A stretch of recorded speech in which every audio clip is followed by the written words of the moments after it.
Well, today we're going to talk and discuss why we're paying more at the gasoline. It seems funny that a major producer of oil is paying world prices for gasoline at the pump, running our costs up on everything because we have a large country where transportation of goods requires gasoline to get those goods to the marketplace for us. And we're seeing huge price increases, like a watermelon. My favorite thing in support of the Saskatchewan Roughriders costs $17 now at the store. Last year I was able to buy one for $8 and show my support for Palestine and the Saskatchewan Roughriders at the same time. You have to see one of our past episodes to get the gist of that one. But is that fair to consumers in Canada? Is it fair to consumers in Alberta where we produce millions of barrels daily onto the market? I say no. What do you say?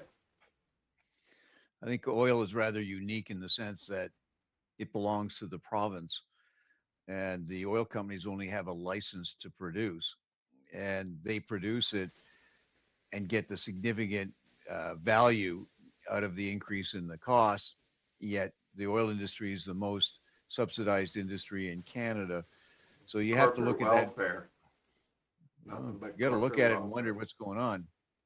Yeah, it's ridiculous. I mean, we've had lots of podcasts where we bring up this same fact over and over again, and nobody really comments on it.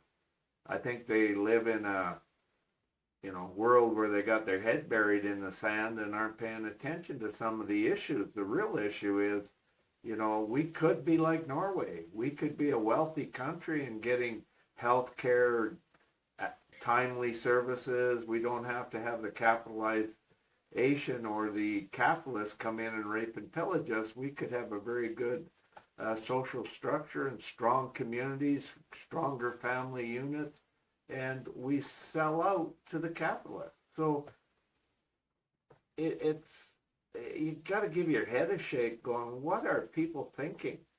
I mean, we're propagandized by the U.S., but look at Europe.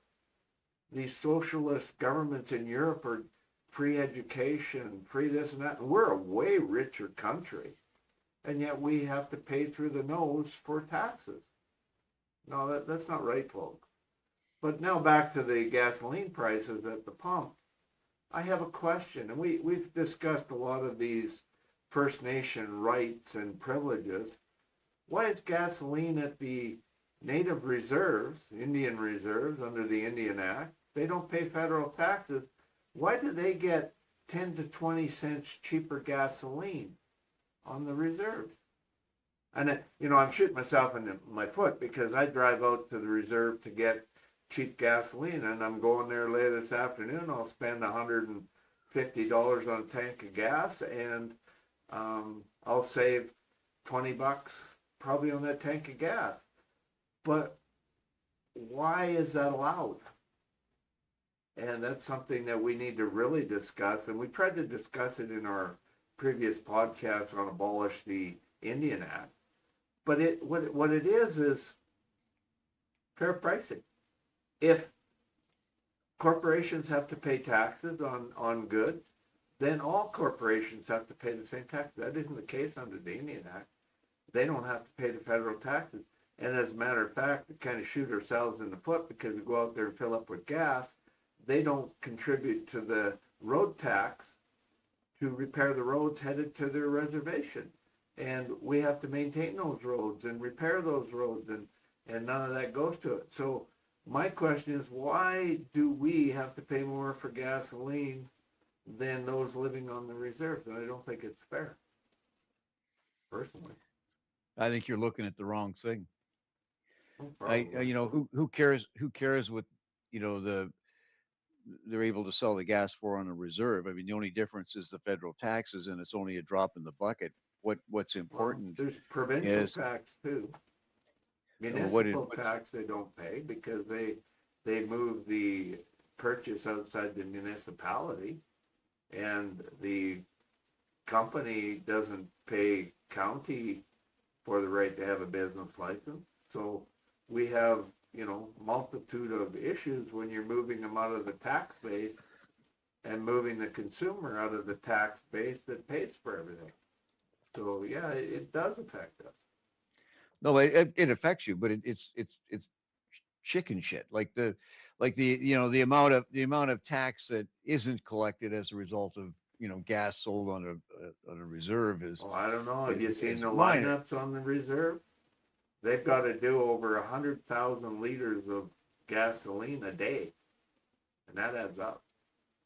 Some of the Costco's do a couple 100,000 liters a day, and that Costco on the reserve outside of Calgary does huge volume lineups on lineups and triple pump, and they go through continually the whole time they're open. So I would suggest they probably do a couple 300,000 liters a day, and those taxes add up really fast on a daily basis.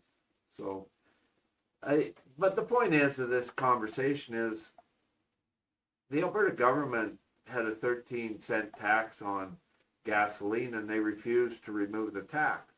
Instead, they're giving out a $100 check to everybody so they can get your banking information and stuff as part of their separatist information gathering.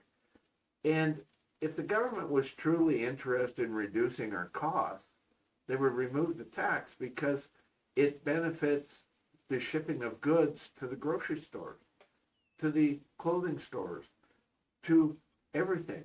And when you leave the tax in, it forces the price of goods up.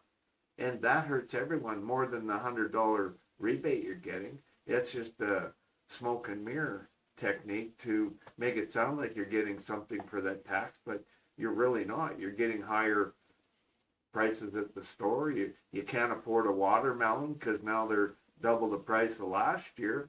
And that's what happens when you mismanage the resources and mismanage the concept behind the taxation. So, yeah, you have problems here, Houston. And, that's the problem, Houston. All the oil comes out of the ground, 90% of it's owned by the U.S. before it even comes out of the ground. How much of our oil is used daily from the U.S.? You got any stats on that one? Oh, lots. Like the major suppliers, Yeah. with Canada's their major supplier. But again, I think you're looking at the wrong issue here. The issue is you have to capture the difference between Western crude and the international market. That's billions of dollars Correct. in subsidies to the Americans. You have to recapture that. Most oil and gas companies, in particular the larger ones, they're all owned by Americans. So all the profits go to the American shareholders, which that's the way the system works. But they pretend that if the province was to get the same royalty rates as some of the other countries around the world, then they would leave the province, which is a hollow threat. But that's where Yeah. the money's going. The Yeah. money's going into corporate profits, and that's what Canada has to kind of recapture. Yeah, that's hard to do when the brainwashing and propaganda says we can't run businesses in Canada, therefore we have to allow foreigners to run our businesses. It's like the attitude that Indian reserves can't look after themselves, so the federal government has to look after them, and they shouldn't be under the Municipality Act. Well, that type of mentality is spread to the way the international business community looks at Canada and says, you can't manage your businesses and your assets, so we'll take over control of them, and we'll take all the money, and you should be happy with your job and the higher prices and the higher taxation. And that's a systemic mentality of the problems in Canada, and I think that's wrong, and it needs to change. And now Trump, threatened to put 50% tax on our goods that are coming up in August, and I think one of the issues that the federal government, they have the right to put taxes on goods leaving the country, and I think it's time that Carney looked at a Trump tax, and that Trump tax should be a premium on the oil prices coming from Canada across the international border to U.S. companies, and that tax should make up the difference between lowball pricing and fair market pricing, and we should put that tax on to the American people instead of gifting it away. And yeah, they'll buy less, but they pay cash in advance anyway, so if they want their oil refineries full, they'll pay for the oil. And if not, we're going to suffer anyway. Might as well get it over with. So let's start the Trump tax on oil products leaving the country. Any comments from our audience? Please let us know what you think of that. I mean, why should we get ripped off and abused? And time to say, hey, if you want to buy goods from Canada, we'll put the Trump tax in place. And we can start with oil, but we have uranium, potash, lumber, everything. Let's, put that Trump Republican tax in place. Your tariffs are only money being imposed to go to the U.S. government. If we put an export tax on going to the U.S., the money comes to Canada, not the U.S. And the citizens in the stores in the U.S. can pay the price or don't pay the price. That's called capitalism, fair market price, supply and demand. Let's use their own rhetoric against them. If you want our supplies, you'll pay the demand price and quit giving it away for free. And that's how you deal at a business international level with these goofs in the South. They think they can lowball us up in Canada. No, it's supply and demand. We got the supply and you got the demand. And if we curtail the supply a bit, you're going to pay more through the nose, and you'll be happy to pay because we're the suppliers and we're the only place you can get it. So yeah, let's start using our business skills against the corruption in the U.S. and these morons that bankrupt numerous companies and countries called Trump regime. They need to be known that we are smarter in business, and it's time that we pulled up our shorts and said, hey, elbows up. You're going to pay through the tooth down there. We're not being the bend over and take it up the arse type of country that, it's time we started imposing our prices on you. And why should we give oil away at cheaper prices and then pay through the nose to get it back in gasoline at the pump? That has to stop, folks. I was looking for a simple calculator as to what percentage of production goes to a royalty, and I can't really put my finger on a real easy one. Like, is it, 5%, 10%, 12%, 10% on the first $10? Like, somewhere there's a calculation. But when I go through the Alberta websites, all I see is promotional material. Yep, smoke and mirrors and hide the reality, so people that aren't paying attention can't follow the real issue behind it. I mean, let's face it, North America should not be impacted by the Middle East conflict. Less than 10% of the oil that's used in the refineries come from the Middle East. That's 1.3 million barrels per day. Nothing compared to the millions of barrels. I think they go through 20 million barrels a day in the U.S. That's nothing, So why are we doubling the gasoline prices, doubling this? That it's total lunacy. The prices of the oil and gas we consume here have really nothing to do with the price that other countries are willing to pay for their oil supplies coming from us or other sources. No, I find that's a stock market play that enriches the wealthy, and we're paying for the wealthy to line their pockets. So that's wrong too, folks. And Canada should not follow the corruption of the U.S.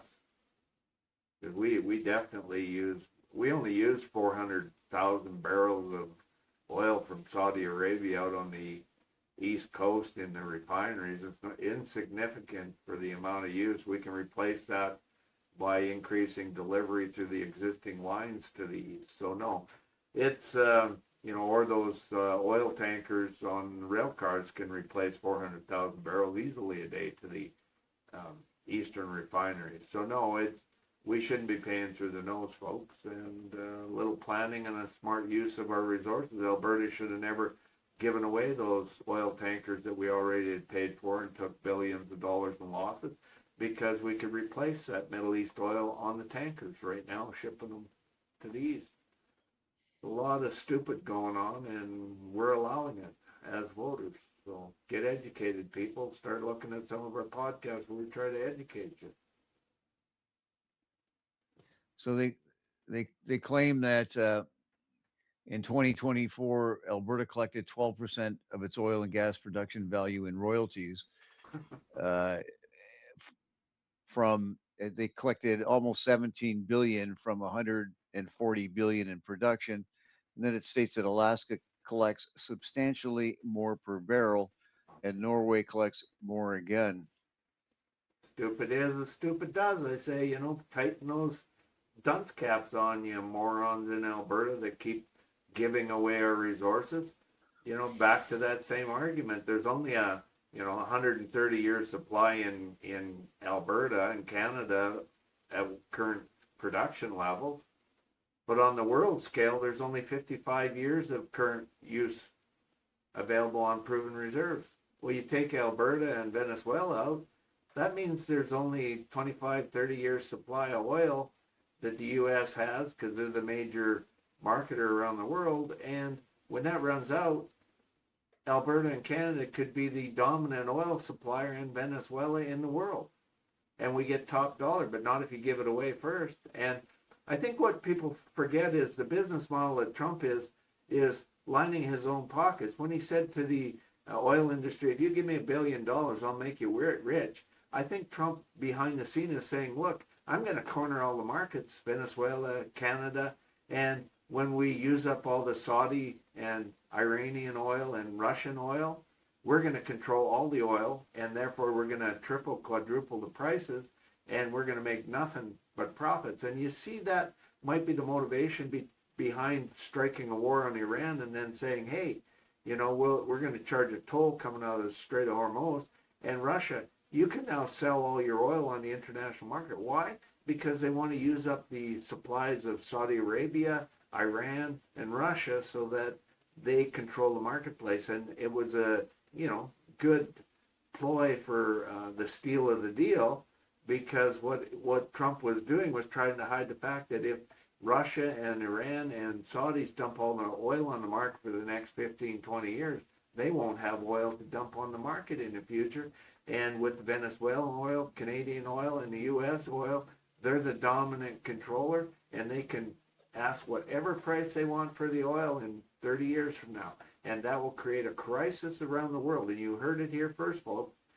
Give your heads a shake. We cannot allow that to happen. And Canada and Venezuela are a key component of that stealing of the deal, because they want to steal the oil. I mean, it goes back to, you've heard of these attempts to corner the market on silver in the stock market. Well, silver was a couple different times in history, they did big runs up on silver on the stock market, pushing it higher and higher and higher, claiming that there's a shortage and going to be this and that, and they controlled the market, and the prices went right through the roof. And then when the reality of it came around, the silver crashed right out the bottom.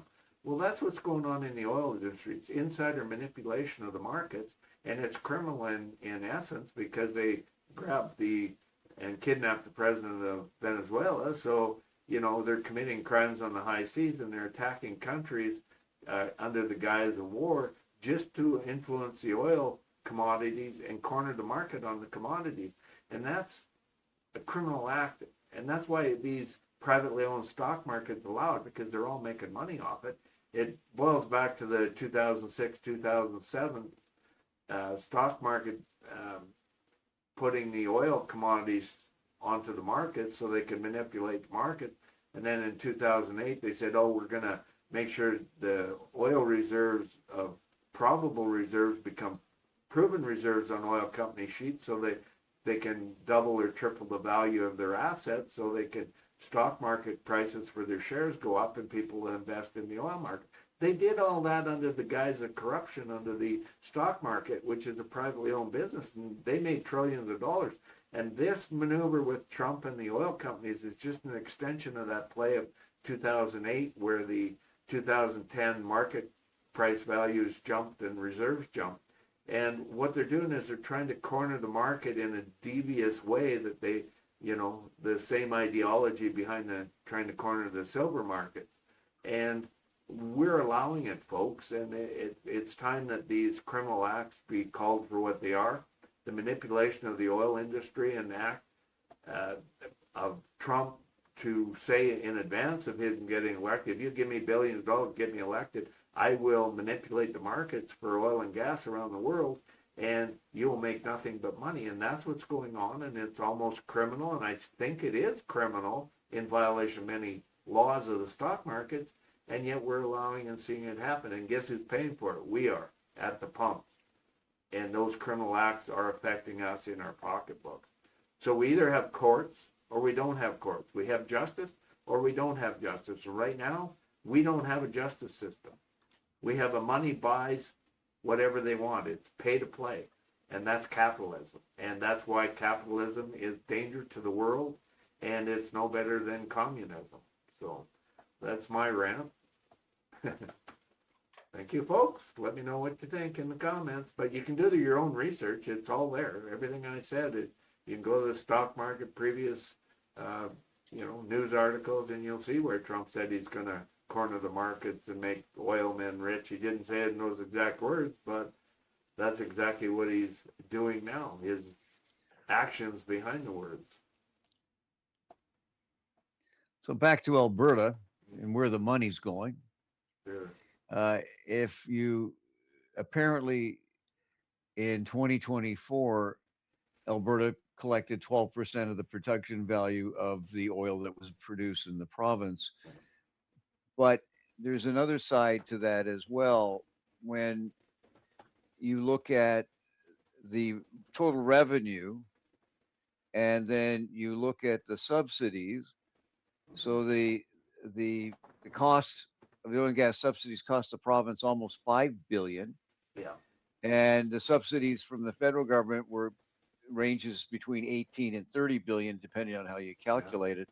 So if you take the lower value, say 20 billion plus 5 billion, that's 25 billion, and Alberta only collected a little less than 17, it's going backwards. Yeah, like the royalties going backwards. And then you talk all the cleanup costs that we can't even calculate it into that formula. I mean, you got all these abandoned wells. There's been, $2 or $3 billion out of pocket already spent on it. Then you're talking a nuclear power plant going up in a volatile area where there's earthquakes, and what's the environmental impact of that? Because we're not collecting enough royalty off our oil to help pay for any damages caused by the industry to the environment and buildings in the environment. This is a bigger nightmare than people really understand, and it's all being propagandized by foreigners to take our resources and stick us with the bills and laugh that they're ripping us off, and we're too stupid to realize it. I mean, we should be like Norway, but 3 times as big because we produce 3-4 times the amount of oil that Norway does. So stupid is as stupid does, and we're really the dunces in the international business community right now, and everybody's laughing at us while they're getting wealthy and taking the money offshore. I was pushed out of business per se by that mentality that we can't run businesses in Canada. Well, we can, but we can't compete with the trillionaires outside the country when the government's opened the doors for them and slammed the doors for us. Fair is fair. I mean, if you're going to subsidize business, it should be local people that paid their taxes. Those are the people that should be subsidized, not foreign rich companies. No, you prop up the local companies, and, the billions that you're giving in subsidies these foreigners, no, that should be local, not foreigners, and you should be born, bred, and be here, no money going offshore. Every dollar spent in your community comes back tenfold. Every dollar leaving the community, rich, and causes you to have to pay more taxes. It's simple fact. Well, they cap the royalty rates at a certain amount, which means that at a particular price per barrel. They don't collect royalty anymore. Norway caps it at about $88. Mm, Uh, uh, Alaska caps it at about close to $40, yeah. and Alberta starts the cap at less than $5. Yeah, isn't that stupid? And I think that people got to give their heads a shake that this is the ripoff that's going on. These Alberta ripoff artists in government brainwashing these MAGA mentality followers of these corruption regimes that have been running Alberta since the 1980s. And it's time we put a stop to that. You know, stop the stupidity in Alberta, number one, and that would go a long ways to making a stronger Canada. And it starts with Albertans. And if you're talking that you have the power and pay all the fees for the federal government in Quebec and everything, why don't you just look after your, you know, our own yard instead of worrying about somebody else's backyard? The money we're giving away to foreigners far exceeds what we're giving to Canadians and other provinces. So quit the bullshit and quit the lies and get your house in order before you go shitting in, you know, my backyard and increasing my taxes and bullshitting me about the reality. I mean, this has got to stop. I mean, those numbers you're giving should sum it up for people. You know, there's better examples to follow than, you know, giving away and gifting away all our resources and, you know, screwing over locals and local businesses in favor for the rich multi-trillionaire companies from around the world so you can get a job after politics. That's costing us, and that's called corruption, folks. Getting back to royalties, which I'm suggesting is where the problem is. It's not the natives selling gasoline. Well, it's If still a problem. if you look at Norway, they capture through heavy taxation 78% is their effective rate on oil and gas. Wow, that's nice. Uh, the state owns the majority of the oil producers, 67% of one, and about 70% of the production. So they get paid by, Profit. yeah, two sources of income there. Uh, they have a global fund of almost $3 trillion. Yeah. The in Alaska, they don't own the oil companies, of course, No. but they have a minimum 25% royalty rate, Yeah. uh, and 25% flows into the Alaska Permanent Fund, Yeah. which is now worth over $77 billion and Yeah. pays $1,000 to $5,000 per person out of that fund Yeah. directly to residents. Yeah. So where's my check there, Smith?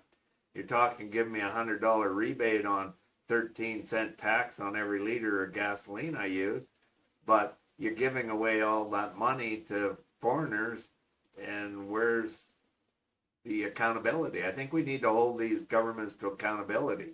And when Ed Stelmach tried to raise our royalties to be equal to Alaska, they punted him so fast his head spun around.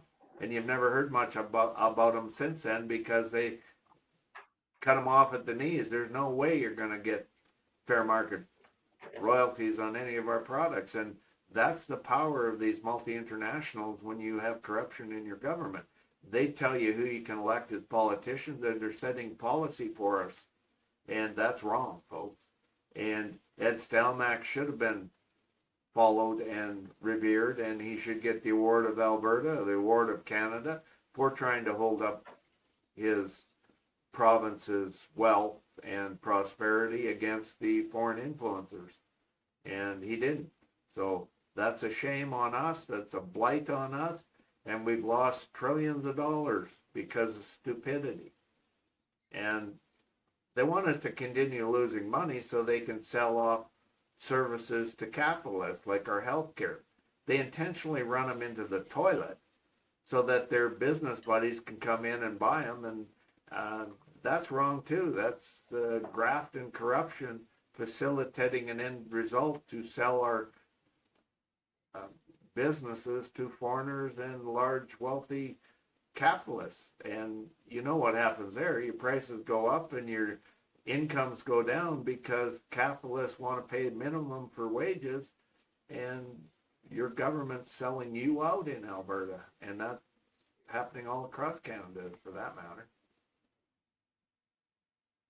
I don't know. I think I, for one, vote for cheaper gas prices and shutting off the flow of oil to the U.S. and put the Trump tax in.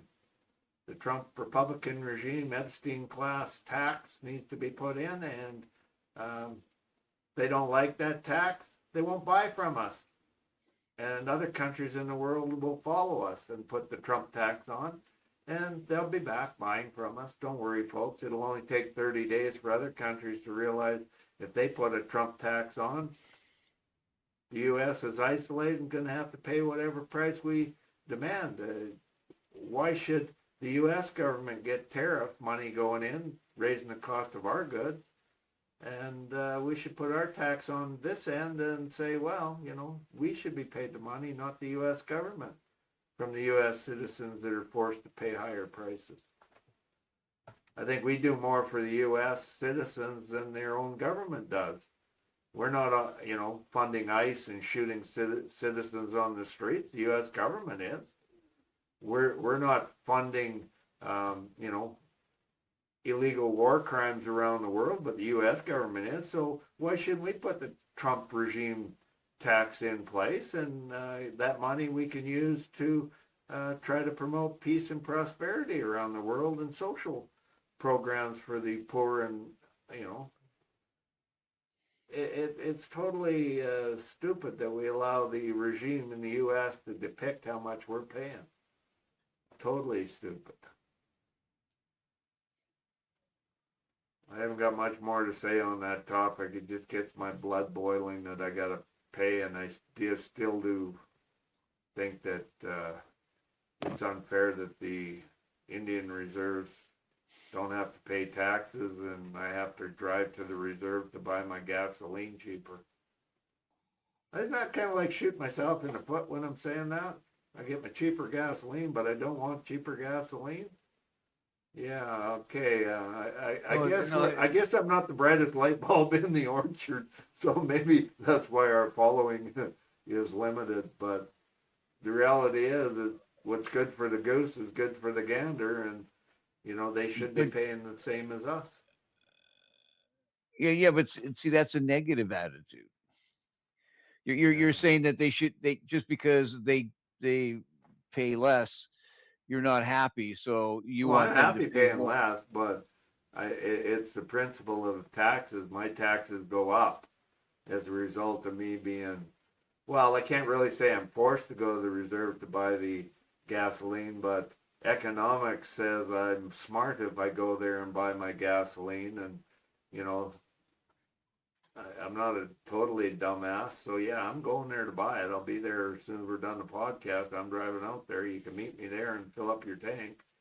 But well, if you think it's not fair, you can always shoot the provincial government $20 on the tank. I don't feed corruption, thank you. I think you shouldn't pay any taxes to corrupt regimes or governments. Withhold your taxes, fight them, do boycotts, do your fair share to make sure that they don't prosper at our expense. So, yeah, I'm a rebel without a cause. My cause is to cause dissent with this podcast, I guess. And I hope a few of you out there like that fact and start supporting us. And by the way, we monetized. We're the 3%ers on YouTube. We finally got the thing saying your first level monetization. You got 3,000 watch hours. So thank you, people, for watching us, sharing us, commenting, and helping us meet the algorithm requirements. And that helps us help you. We might get a coffee once a month. I'm not sure what you get. They're so convoluted on what you get. Yeah, I know you have to wait 30 days, and then they wait 30 days, and you have to make over $100 US before they'll pay you any money. I don't know how we're going to achieve that, but it gives us goals. It's only taken us 2.5 years to monetize a channel on YouTube. and learn the ins and outs. So if you got comments on how to improve what we're delivering, we'd appreciate that. One of the things is Cal's green screen. We have to get him a better green screen. He keeps moving around, and it doesn't work as good that way. You can see my messy office. There you go. So I guess on that note, who's in favor of lower gasoline prices at the pump? Or should we pay higher at the pump? No comment, Cal? You love paying more at the pump, don't you? I think there's more to it than what you pay at the pump. And I think to focus on what you pay at the pump is missing an entire, it's a red herring. The important thing is what you're missing at the wellhead and what you're missing in the production of the resource and what you're missing in the cleanup costs and what you're missing in the subsidies, what you're missing in the unpaid taxes to the municipalities, what you're missing is the air pollution and the CO2 production, and the price at the pump is just a tiny fraction of what the problems are. The subsidies to the oil industry, the royalty holidays, the drilling incentives. It goes on and on and on, and the price is nothing. That was well articulated. I think that's what the people need to hear is what is the overall problem, and it's not just one aspect of it. And you explained it very well in that monologue. Well, and I think that people need to pay attention to what you just stated. One more thing I'd like to add. Have you noticed that people have slowed down on the highways? A little bit, yeah. Even I drive 10 kilometers an hour slower. Not around where I live. No, they haven't here either. The price of gas hasn't become penalized enough to slow down and save 15% of your dollar while you drive. Yes. So forget about what the tax rates are, what the government is getting. You can take some action personally, drive a little slower, be a little safer, and save yourself some money. Does it surprise you that the Alberta government said the highway between Edmonton and Calgary is now going to be 120 kilometers an hour? Because now you can burn more fossil fuel getting to your place a little faster, but the way they drive, it's going to be just meet your maker sooner. There'll be a lot more deaths and accidents. But, on that side, they're trying to facilitate their own industry, speed, and spend more money. I think the problem is people are driving 120 anyway, so you might as well make it legal. Well, now they'll be driving 130. That's the problem. Now you got to enforce it if it really means anything. Yeah, it just, and then people like me now are going to have to save money. So instead of doing 120 on the highway, I'm going to be doing 100 kilometers an hour on the highway, slowing you all down. It's kind of going to backfire because any chance I can pull up beside somebody else doing 100K, I'm pulling into the passing lane and you ain't getting by me. If you're forcing me to pay more at the pump, I'm going to cost you more time. Watch for us gray hairs. Our rebel revolt is going to happen. We're going to slow down traffic, conserve gasoline consumption, and I know you could run us off the road, but, The one I saw, bumper sticker said, "The closer you get, the slower I go." Yeah, I'm thinking that's one of the methods I'm going to be using on the QE2 in Alberta. Catch me on a day where I'm having a bad day, and I'm going to slow down and block you so you can't speed by me. And I'm going to do my part to conserve gasoline consumption and in Alberta anyway. So. On that note, watch out for me on the roads. I'm a crazy old man gonna slow you down. And, there's an old saying, if you're passing me, you're probably gonna be in a ditch ahead of me anyway. So that's happened more than once or twice where I would just wave at you in the ditch and catch you later, dude. You passed me and you're in the ditch. Good for you. But now I got a reason to go slower. Can't afford gasoline. Unless I drive to the reserve. So you'll be seeing me at the reserve more. On that note. Okay, bye. Bye. Take care. Comment, share, like, and watch out for crazy old guy on the Alberta roads. That's probably going to be me. Bye. Subscribe to the channel, give us a like, and please share the video. Don't be afraid to share this commercial with your friends too.